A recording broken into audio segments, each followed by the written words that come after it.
Hello everyone, and welcome to my Young and the Restless official 24 channel. I hope everyone is having a wonderful day. Before we begin, please hit the subscribe button and give this video a thumbs up. Lily fails to stop Kane's shocking plan as his goals spiral out of control. Lily tries her hardest to decipher Kane's stunning plot, but it defies logic in his most recent ploy. According to spoilers for The Young and the Restless, Kane Ashby's recast has been a major topic of discussion this summer. Kane's extensive and profound plans for the people of Genoa City, Wisconsin, are still unclear, though. There were significant voids created when Daniel Goddard, the original Kane, left the program. Choosing Flynn is turning out to be a wise decision because this daytime veteran possesses the skills necessary to transform a well-known character, who had previously only been played by one actor, into his own. Therefore, congratulations to Flynn's casting for the role of Kane, which Goddard played brilliantly for many years.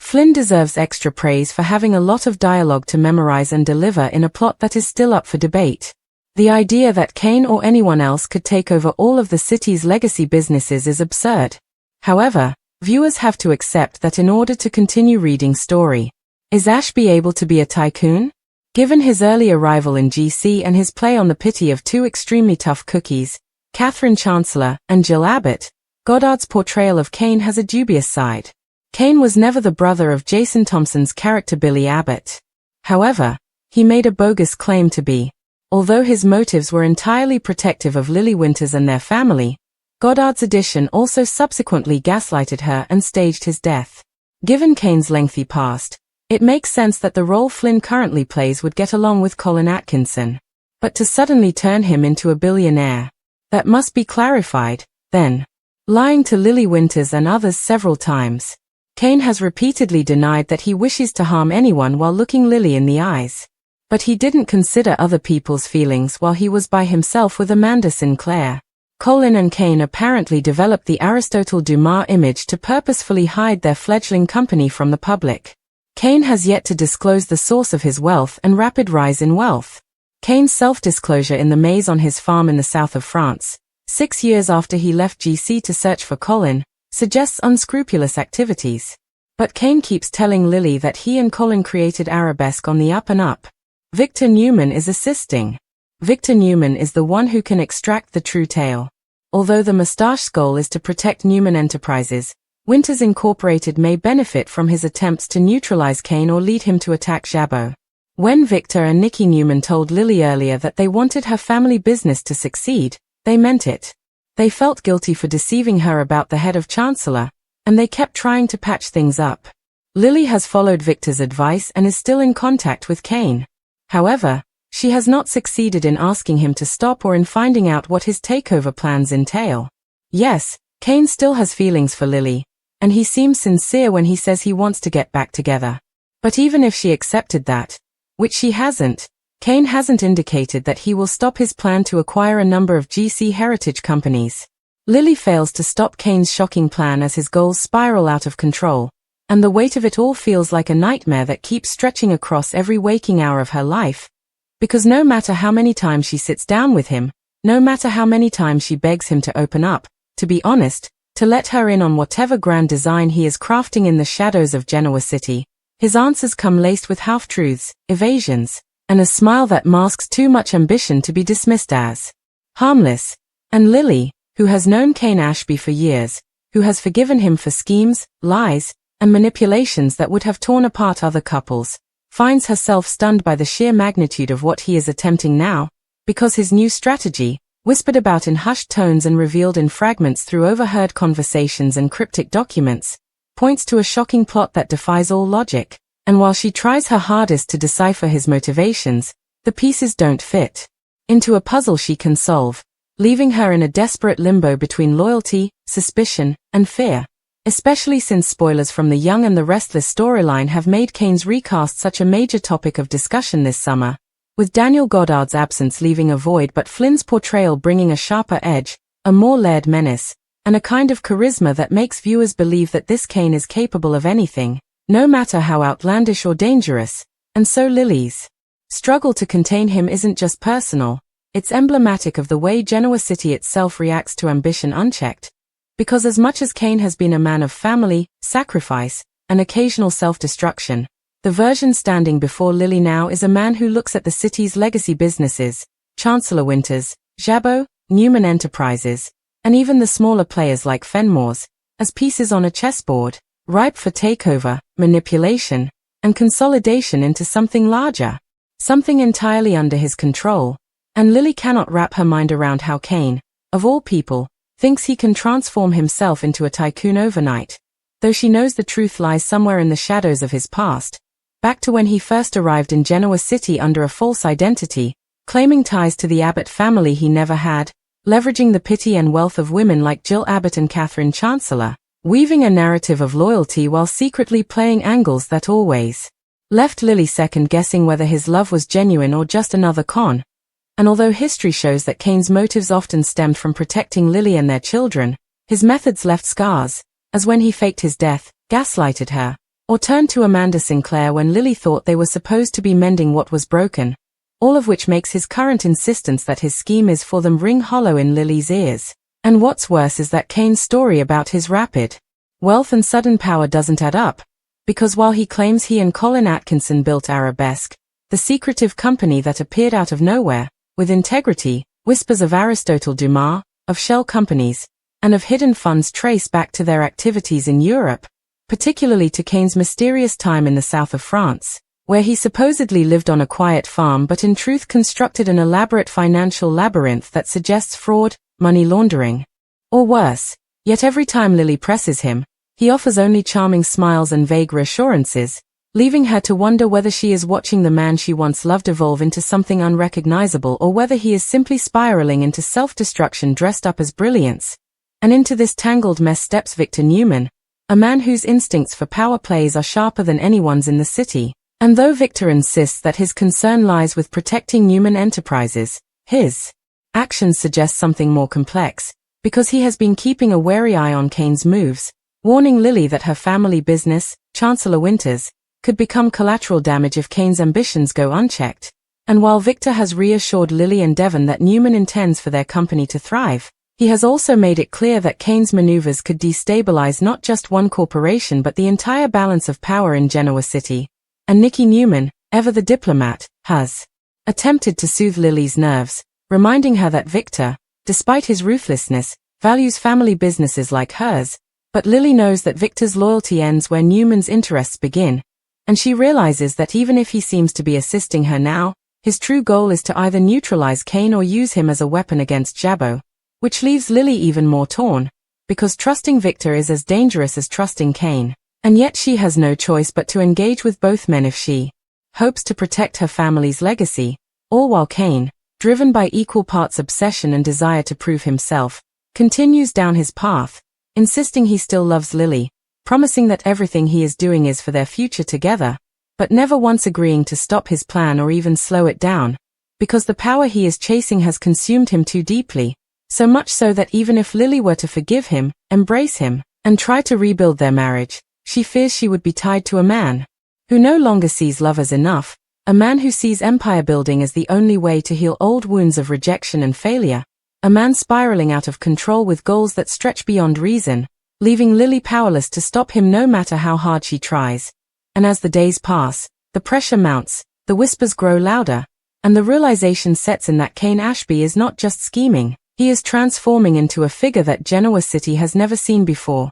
And Lily, watching helplessly, knows the consequences will be devastating for everyone involved. Lily's attempts to reach Cain become more desperate as each day passes, because while she clings to the hope that the man she fell in love with still exists beneath the icy confidence of his latest reinvention, the evidence around her continues to mount that Cain's shocking plan is not just a short-term scheme but a sprawling design that threatens to consume everything and everyone in its path. And when she sits with him late at night in the penthouse they once dreamed would be their forever home, she listens to him outline pieces of his strategy in veiled metaphors, talking about reclaiming control, about shaping a legacy that belongs to us, but never offering full transparency, leaving Lily to connect dots through scraps of conversations overheard at society, financial records she barely manages to glimpse before Cain sweeps them into drawers, And the nervous whispers of insiders at Chancellor Winters who sense that Kane has aligned himself with shadowy partners whose names they dare not say aloud.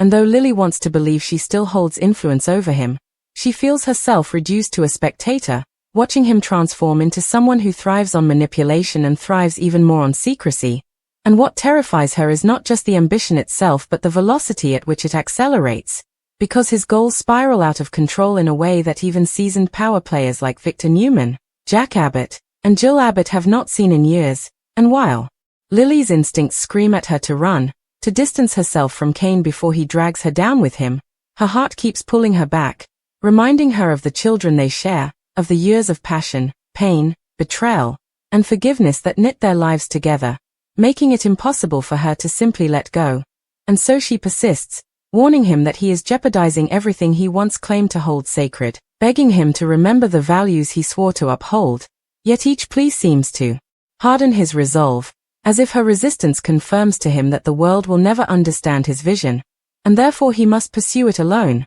which in turn pushes Lily further into isolation, where her only allies are people she never thought she would lean on, like Devon Hamilton, who urges her to cut ties before it's too late, and Victor Newman, who subtly manipulates her pain to extract information he can use against Kane. And though she resents Victor's interference, she cannot deny that he sees truths she has been too blinded by love to admit, namely, that Kane is no longer simply lying to protect his family, as he once did, but lying because deception has become the oxygen of his existence, the fuel for his empire building. And every time she confronts him with evidence, whether it's the dubious shell companies tied to Aristotle Dumas or the unexplained influx of cash into accounts labeled under Arabesque, Kane disarms her with a mixture of charm and frustration, claiming she doesn't trust him, that she is sabotaging their chance at a future, that her doubts are the very reason he must seize control of Genoa City's legacy companies, because only through dominance can he prove himself worthy.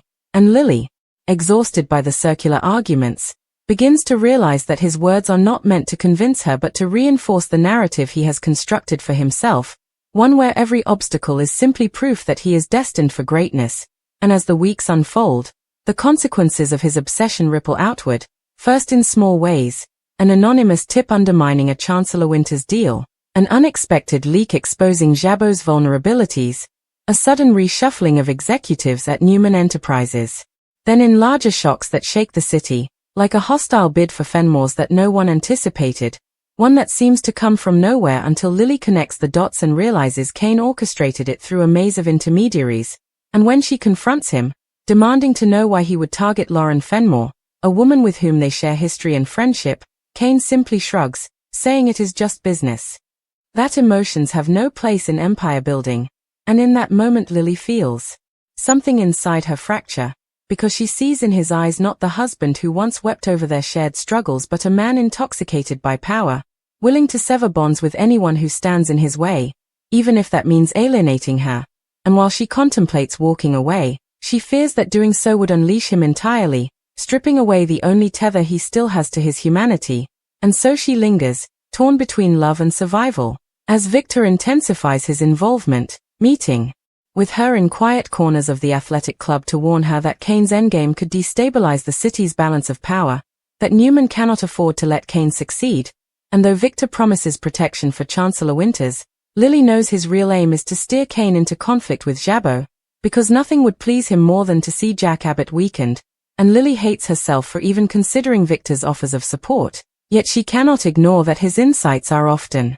correct. And when he points out that Kane's partnership with Colin Atkinson reeks of criminality, she realizes that her instincts have been screaming the same thing all along, and still she hesitates, because part of her cannot stop clinging to the idea that if she could just reach Kane in the right way, say the right words, trigger the right memory, he might pull back from the brink, though each day that hope grows fainter, replaced by a gnawing dread that the man she once knew has already been consumed by his own ambition, leaving only a shell driven by greed, revenge, and an insatiable hunger to be seen as something more than the imposter he once was.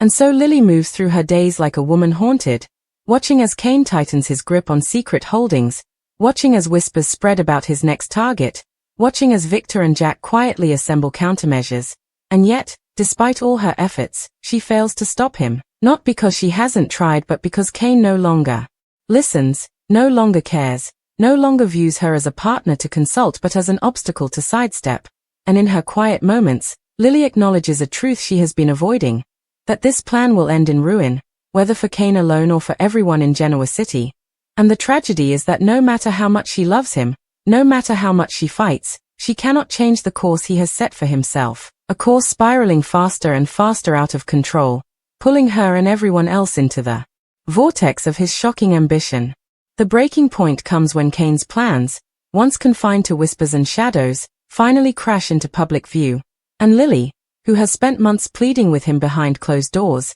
finds herself blindsided when he announces, boldly, without shame, that his new holding company has acquired controlling stakes in not one but three of Genoa City's most respected institutions, a revelation that sends shockwaves through every boardroom and living room in town, because while Kane presents his move as a strategic modernization of outdated power structures, those who know him best, Lily chief among them, see it for what it really is, a ruthless consolidation of influence designed to crown him king of a city that once dismissed him as an imposter and a fraud. And as the press swarms, demanding explanations, Lily stands by with a frozen smile, trying to process the reality that the man she loves has just positioned himself as the most dangerous player in town. And what stings most is not the audacity of the move itself but the way he looks at her during the announcement, as though daring her to contradict him, daring her to challenge his narrative that everything he is building is for their family, for their children, for a legacy that will outlive them all.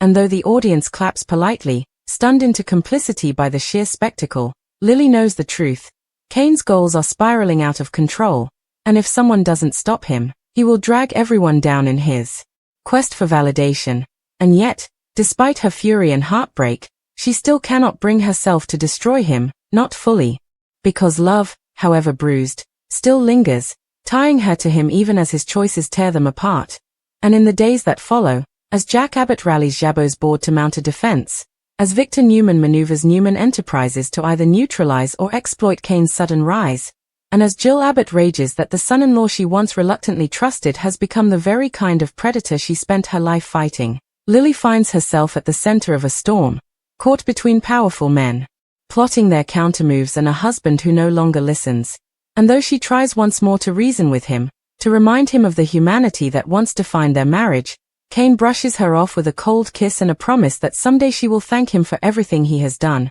And in that moment Lily realizes with devastating clarity that she has failed, that nothing she says or does can pull him back now, that the only question left is not whether Kane will fall but how many lives he will destroy before his empire collapses. And though she wants to save him, the bitter truth is that she may soon have to save herself, and Chancellor Winters, from him, a thought that breaks her heart even as it steals her resolve. Because if Kane continues unchecked, his shocking plan will not just ruin him, it will reshape Genoa City forever. The war phase begins almost immediately after Kane's bold announcement, because Genoa City's titans are not the kind to sit quietly while an outsider, especially one with Kane's checkered past, tries to crown himself ruler, and Jack Abbott is the first to strike, calling an emergency board meeting at Jabot where he outlines the threat in meticulous detail, reminding everyone that Kane has always been a manipulator, a liar who once conned his way into the Abbott family under false pretenses, and, if he was willing to do that for personal gain,